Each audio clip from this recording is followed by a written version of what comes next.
The ancient Egyptian Amduat, which means that which is in the underworld, presents one of humanity's most profound explorations of darkness as a transformative spiritual realm. This sacred text, inscribed on pharaonic tomb walls, maps the nightly journey of the sun god Ra through the 12 hours of darkness before his triumphant rebirth at dawn. Rather than a simplistic narrative, the Amduat offers a sophisticated understanding of spiritual renewal through controlled descent into darkness.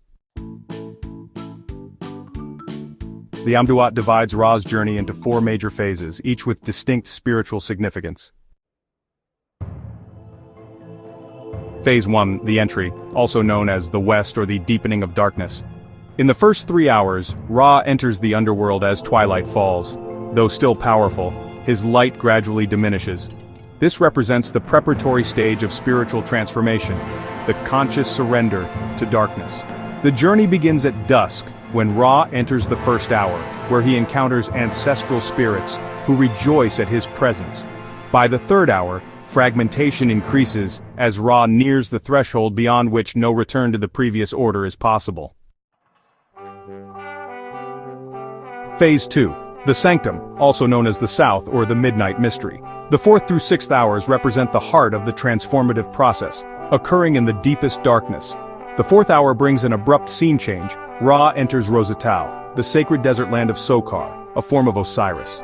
His bark transforms into a serpent, and he travels a zigzag path through thick darkness. Here, Ra can no longer see the inhabitants of the underworld, and they cannot see him.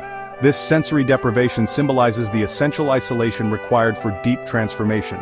In the 5th hour, Ra encounters the Cavern of Sokar, a protected alchemical vessel where transformation begins. Here, a 3-headed, multicolored serpent representing Ra's transformative potential is grasped by Sokar in a first union of solar and chthonic forces. The 6th hour represents the culminating moment of transformation. Here we find the famous Ouroboros serpent known as Many Faces, with its tail in its mouth encircling the corpse of Ra. This represents the dissolution of old forms and the return to the primordial state the first time, where renewal becomes possible. Phase 3. The Return, also known as the North, the Empowering. In the 7th and 8th hours, Ra begins to integrate his renewed powers. The just rekindled sun faces an immediate threat from Apophis, the cosmic serpent of chaos who swallows the waterway, attempting to halt Ra's progress.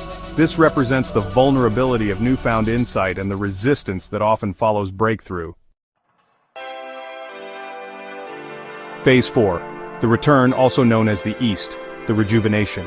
In the final hours, 9 through 12, Ra completes his rejuvenation and prepares for rebirth.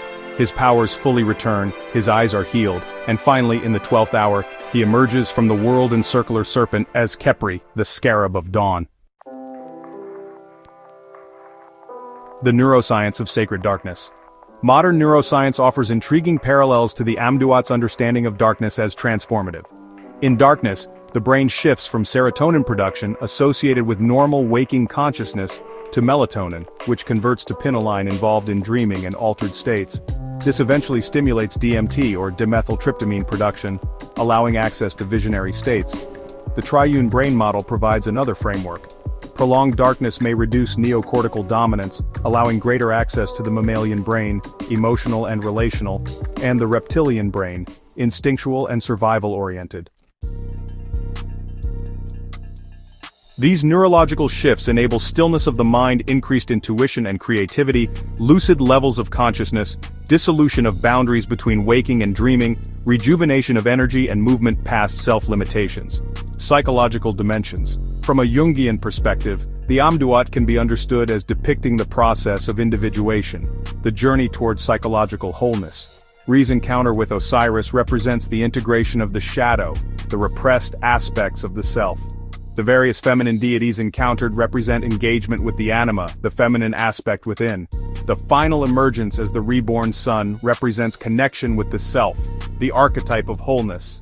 The Sol Niger or black sun concept in alchemy parallels the midnight sun of the Amduat, the paradoxical illumination that occurs at the darkest moment. The universal ars obscura. The Amduat reveals what might be called an ars obscura, an art of darkness that appears across spiritual traditions but was often kept secret. In shamanic traditions, darkness facilitated visionary experiences. In Greek mystery traditions, initiations occurred in darkened underground chambers. In Christian mysticism, the dark night of the soul preceded spiritual breakthrough. In Buddhist dark retreat practices, extended darkness leads to recognition of mind's nature. What distinguishes the Egyptian approach is its integration of opposites rather than their separation.